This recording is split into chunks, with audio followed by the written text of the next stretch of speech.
Ladies and gentlemen, Primetime CP23 here, back with another Diablo 3 starter build guide video for Season 14.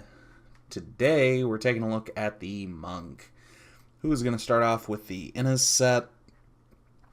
Not the best starter set, not the worst. Could be much worse. Taking a look at the build here, as you're going to see in the gameplay, I believe it will be in your bottom left corner, which I guess would actually be over there, but I don't know. Whatever. You're going to see me clearing a GR20 with one legendary item, which we'll talk about in a second, 4 pieces of the Innis set, and then all gold equipment, marquee level gems, which again we'll talk about in a second. But let's start off with the legendary item. So we're not actually using the skill Sweeping Wind, since you can't remove things from your Kanai's Cube. I figured why not, may as well just keep the Sweeping Wind in there. Same with Ring of Royal Grandeur. But we are using the Riviera Dancers. The reason for that is because if you take a look at D3 Planner, which hopefully you can see okay on screen right now, at level 1 you're going to want to spend your blood shards that you got from the Challenge Rift. I'm not going to go into, exact specific strategies for leveling from 1 to 70. There's people much smarter than me who've come up with guides for that already.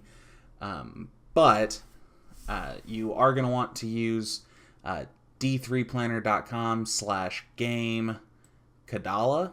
I will leave the link in the description down below. And this is going to show your probabilities for all of the items. So for Monk, the best level 1 item that you can search for with Kadala is going to be Riviera Dancers. That's going to give you the best damage bonus, damage multiplier.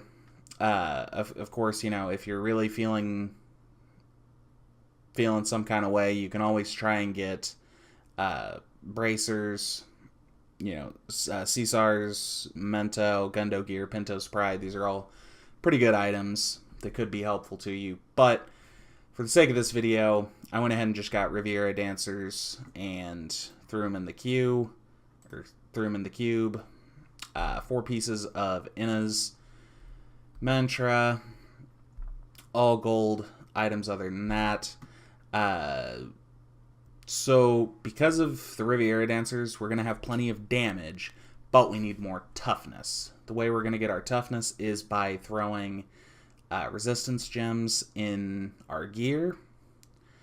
We're going to have 3 defensive passives: Sixth Sense, Harmony, and Near-Death Experience. We're also using Alacrity just to speed up that spirit regeneration. We're going to be using Crippling Wave with Tsunami as our spirit generator. Cyclone Strike, Implosion, which is just going to group enemies up. Our main damage dealer is going to be, of course, Lashing Tail Kick with Vulture Claw Kick. You could also use Sweeping Armada. Personally, I just prefer Vulture Claw Kick. That's going to be our main damage dealer, but it does cost 50 spirits, so we're going to be using the Air Ally for Mystic Ally. In his mantra, the set bonus is going to increase the potency of the passive effect of our mantra and the passive effect of our Mystic Ally. Our mantra is going to be Mantra of Salvation with Agility to give us additional dodge chance, again, more toughness. And then, of course, we will be using Epiphany with the Desert Shroud rune. Again, more toughness.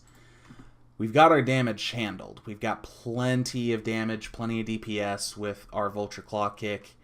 But we were a little squishy with these changes. Adding diamonds in our gear, as well as the 3 defensive passives and all of the defensive abilities on our bar. that kind of makes up for the toughness. You can see we're resting at 20k toughness. So, as for Paragon, no beneficial Paragon, simply quality of life. I did keep all 50 points in movement speed just because, oh god, walking slow is so horrible. It's the worst thing.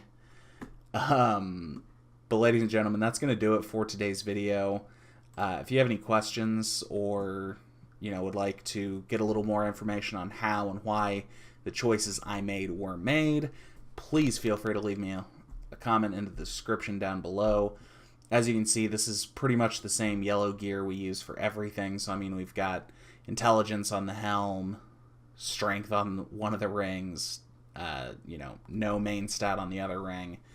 This is pretty basic stuff. So there's an extremely good chance you will have better gear than this. Plus, if you want run 1 Greater Rift, you're going to get a Bane of the Powerful, which, as you can see on screen here, is going to increase your damage against, or after you kill an elite pack for X number of seconds. I think at level 0, it's like a 20-second buff. So that's still not bad.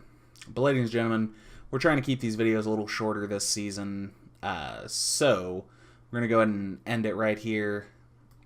And until next time, this is Primetime CP23, and I'm out.